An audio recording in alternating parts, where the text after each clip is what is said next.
मैं आपसे आग्रह करूंगा सर, 20 तारीख को आप, हम लोग जितना बड़ा प्रोटेस्ट आप चाहोगे उतना बड़ा करेंगे, मगर 20 तारीख को आप हमारी भी मान लेना। आप आदमी बता दो कितने चाहिए 20 तारीख के प्रोटेस्ट में आपको, और बताओ कि यहां से वहां तक, संसद तक आदमी चाहिए, आप बताओ। आप जो कहोगे, आप कहोगे कि यहां से संसद तक आदमी देखने हैं, तो मैं वचन दे कहता हूं, सुनो भाई, मैं कोई बात हवा में नहीं कहता। पहली बात, अगर मैं कह रहा हूं यहां खड़े होकर एडवोकेट चंद्रशेखर आजाद कि यहां से संसद तक आदमी आदमी होगा, तो आदमी आदमी होगा, मेरी बात को आप याद रखें। और सुनो, महापुरुषों की तस्वीरों के अलावा झंडा भी कोई नहीं होगा, क्योंकि इस आंदोलन के साथ खड़े हैं। इस आंदोलन से कोई राजनीतिक लाभ नहीं चाहिए, मेरी बात को आप याद रखना। सोनम वांगचुक आंदोलन में आपका क्या कहना है? चलो मैं तुमको सोनम वांगचुक शब्द का अर्थ समझाता हूं। इसका मीनिंग जानते हो? सोनम वांगचुक ये तिब्बती भाषा का शब्द है, जिसका मतलब होता है पुण्य की शक्ति से संपन्न सत्ता। इसके पास में कोई राजकीय सत्ता नहीं है, इसके पास में फौज की वर्दी वाली शक्ति नहीं है, लेकिन पुण्य की शक्ति से संपन्न सत्ता है, आध्यात्मिक सत्ता है। ये नाम में है। अब काम कैसा है? तो कुछ समय पहले तक तो सोनम वांगचुक को हिंदुस्तान के अंदर क्रिएटिविटी का प्रतीक माना जा रहा था।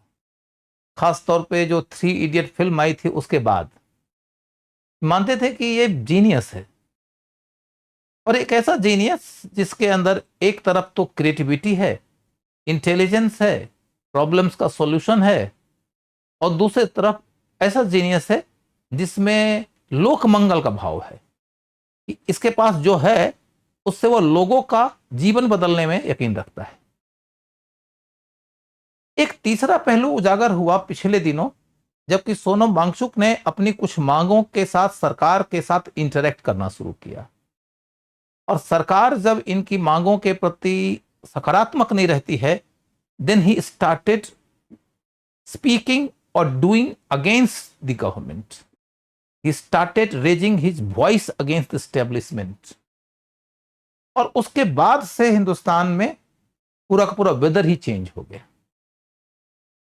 जिसे हिंदुस्तान में क्रिएटिव जीनियस बताया जा रहा था, हिंदुस्तान का मीडिया जिनके कसीदे गढ़ रहा था, उसी आदमी को हिंदुस्तान में अब देशद्रोही, गद्दार, राष्ट्रीय सुरक्षा के लिए खतरा आदि आदि बताना शुरू कर दिया। इसके बाद फिर एक तरीके से नहीं, अनेक तरीके से हमले होते हैं उस आदमी के ऊपर। मीडिया के माध्यम से चीरहरण होता है। चीरहरण करने के लिए सरकार के समर्थकों के और भी कई प्रकार के टेंटिकल्स हैं, वो सब टेंटिकल्स यूज किए जाते हैं। फिर एजेंसियां लगाई जाती हैं, जेल भेजा जाता है। एक तरीका ये है। लेकिन जेल से निकलने के बाद वो आदमी एक बहुत ही दिल दुखाने वाली बात कर दिया सरकार के लिए, सरकार का दिल दुखाने वाली बात कर दिया। बोला जेल इतनी भी बुरी जगह नहीं है, जाना चाहिए आदमी को। जिसका डर दिखाते हो उसी जगह को जाने लायक बता दिया। सरकार ने सोचा था कि डरेगा, लेकिन इसने तो लोगों को कह दिया डरो मत। जवाहरलाल ने गांधी के बारे में लिखा था, गांधी ने अंग्रेजों के महल को लोगों की नजर में बरसाए, अंग्रेजों के जेल को, सॉरी, गांधी ने अंग्रेजों के जेल को लोगों के नजर में बरसाए का महल बना दिया था। डर बेसिकली सरकार के हाथ का वो हथौड़ा होता है, जो दिखा दे सरकार तो लोग डर के मारे सुबक जाए। ये सरकार चाहती है, लेकिन ये तो सुबका ही नहीं, जो दुबका ही नहीं। एक ये बात हो गई, और अब उसी कड़ी में कुछ और बातें हो जाती हैं। और बात क्या हो जा रही है कि भाई पेपर आउट हो जाता है। पेपर आउट होना तो अब इंडिया में रेगुलर का काम है, आश्चर्य में नहीं होता है। कितना आश्चर्य करे भाई, रोज हो रहा है। तो ये तो न्यू नॉर्मल है। पेपर आउट हो जाना एक नॉर्मल बात लगने लगी। अब ये लगता ही नहीं है कि ये दंडनीय काम है, लगता है ये तो होता ही है। लेकिन काम तो दंडनीय है ही। यदि आप मिनिस्टर हैं, आप पेपर लीक को रोकने के लिए जिम्मेदार हैं, फिर भी यदि पेपर लीक हो गया, ठीक है, आपको मौका दिया जाएगा, कोशिश करिए कि जो जिम्मेदार है उसको पकड़िए और आगे नहीं हो ये सुनिश्चित करिए। लेकिन हर बार वो यही कह रहे हैं, और ये कहते कहते इतनी बार कह चुके हैं कि आपको याद भी नहीं कितनी बार कहे हैं। उनको भी याद नहीं होगा, किसी को याद नहीं होगा। इतिहासकार को एक अकाउंटेंट लेकर बैठना पड़ेगा या आंकड़ा निकालने के लिए को कितनी बार बोले। तो इस तरीके से देखो तो उनको तो नहीं रहना चाहिए पोस्ट पर, किसी सब को नहीं रहना चाहिए। मेरी दृष्टि में इसमें कोई संदेह नहीं है। अब अगली बात यह है कि उनकी जो सत्ता है उसको खत्म कर देना चाहिए, उनको हटा देना चाहिए। इन सब मांगों के साथ में वो बैठ गए आमरण अनशन पे। नैतिक दृष्टि से यह सही मांग है, लेकिन अब प्रश्न ये उठता है कि उनके साथ जो लोग हैं, क्या सबके सब सिर्फ और सिर्फ वेलफेयर के लिए, लोक मंगल के लिए लड़ रहे हैं, या कि वो भी कोई पॉलिटिकल एस्पिरेशन रखते हैं? हो सकता है कि उनका कोई पॉलिटिकल एस्पिरेशन हो। अन्ना हजारे का आंदोलन तो इसी का एक उदाहरण है।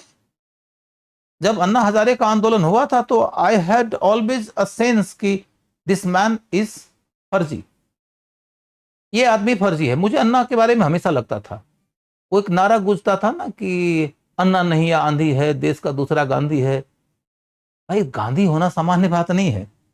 पहली बात तो अन्ना अपने आप में ओरिजिनल आदमी ही नहीं है, वो तो मैं आजाद हूं वाला अमिताभ बच्चन है। उस आदमी का अपना कोई स्वतंत्र व्यक्तित्व ही नहीं था, वो परोसा हुआ, पेश किया गया एक चेहरा मात्र था। और उसी आंदोलन से देखिए अरविंद केजरीवाल निकले, और अरविंद केजरीवाल की राजनीति ने हिंदुस्तान को बहुत ही बुरा टेस्ट चखाया। और उसी अरविंद केजरीवाल के कई प्रचंड समर्थक लोग आज के डेट में कॉकरोच पार्टी में सक्रिय हैं। कौन जाने कि कॉकरोच पार्टी उसी अरविंद केजरीवाल एंड कंपनी की उपज है। तो डर तो लगता ही है। और मानो कि बारात लूटी गई है एक बार।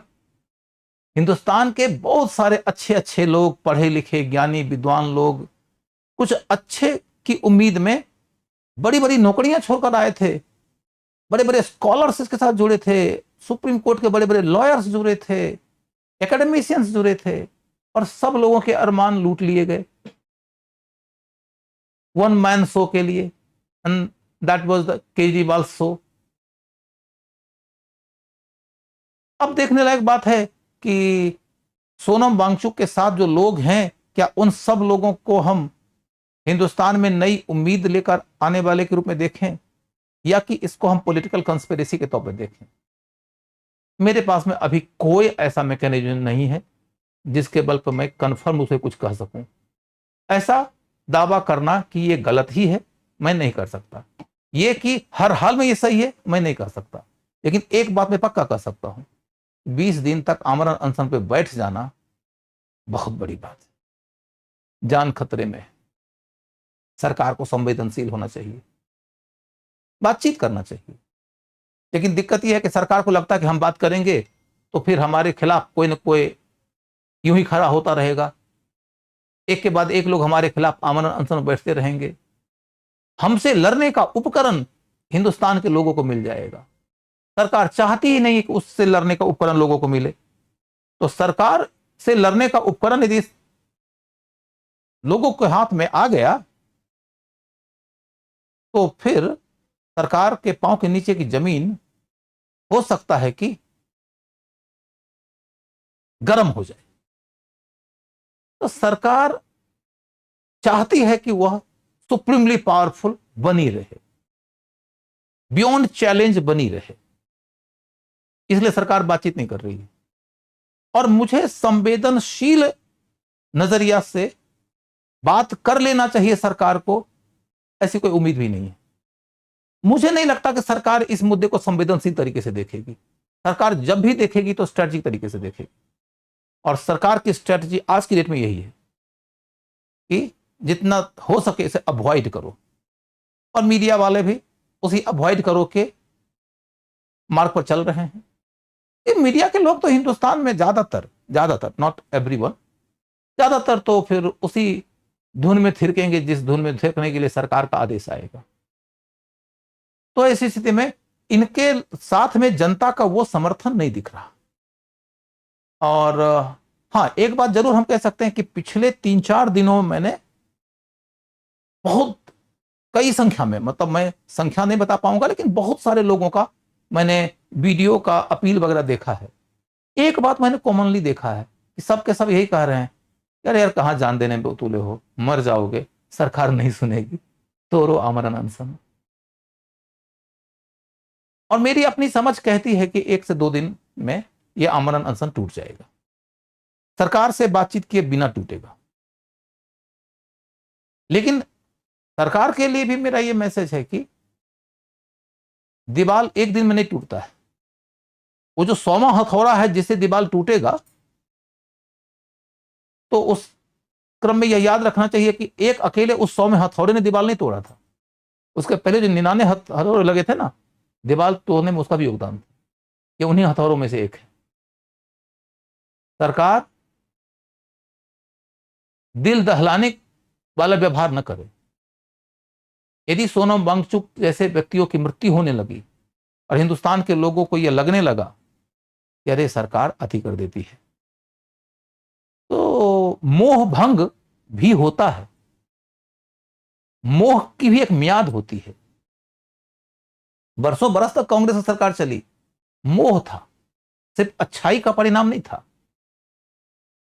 अतीत के शानदार अचीवमेंट और उसके बाद की सरकारों की उपलब्धियां मात्र नहीं थी, एक के बाद एक गलतियां भी हुई थी, और उन गलतियों के बावजूद मोह था, तो उनकी सरकार की आयु लंबी खींचती चली गई। इसी तरीके से अभी की सरकार में भी जो लोग हैं, उनमें से कई लोगों के प्रति कई तरह के मोह हैं। मोह की भी एक आयु होती है, धीरे धीरे वो आयु खत्म होने लगती है। आपको कोशिश करना पड़ता है कि रोज कुछ ना कुछ नया कैपिटल जमा करें, जिसके बल पे हमारी आयु बढ़े। ये सब तो आयु घटाने वाली बातें हैं, आज न कल इसका मूल्य तो चुकाना पड़ेगा। I will respect Sonam Wangchuk in person. I don't know about the organisation. I am not here to give any verdict, इधर प्रो और अगेंस्ट। बट ऑफ कोर्स मेरी समझ साफ है। कहते हैं कि जब सड़कें सुनसान होती है तो संसद आवारा हो जाती है। संसद की आवारागर्दी को रोकने के लिए सड़कों पे कुछ न कुछ होते ही रहना चाहिए। यह और बात है कि इसका लाभ भी उठाते हैं चालाक लोग, ठीक है, उठाने दो। अरे दिए से किसी के घर में आग भी लगाया जा सकता है, तो क्या तुम दिया जलाना छोड़ दोगे? विज्ञान से विनाश भी हो सकता है, लेकिन विकास के लिए विज्ञान जरूरी है ना। इसलिए आंदोलन लोकतंत्र का त्योहार होता है, पर्व होता है, और ऐसे पर्वों में लोगों को सकारात्मक भाव रखना चाहिए। हाँ, लोकतंत्र है, लोगों को सचेत दृष्टि रखनी चाहिए। सचेत दृष्टि सरकार के प्रति भी, सचेत दृष्टि आंदोलन के प्रति भी। क्योंकि सचेत होना तो लोकतंत्र के लिए जरूरी है। क्योंकि लोकतंत्र में लोक को जब मालिक बनाया जाता है, तो यह सोच के मालिक बनाया जाता है कि you are intelligent enough to decide your own future. Intelligent होकर देखिए चीजों को, इमोशनल होकर मत देखिए। बस इतनी ही बात है।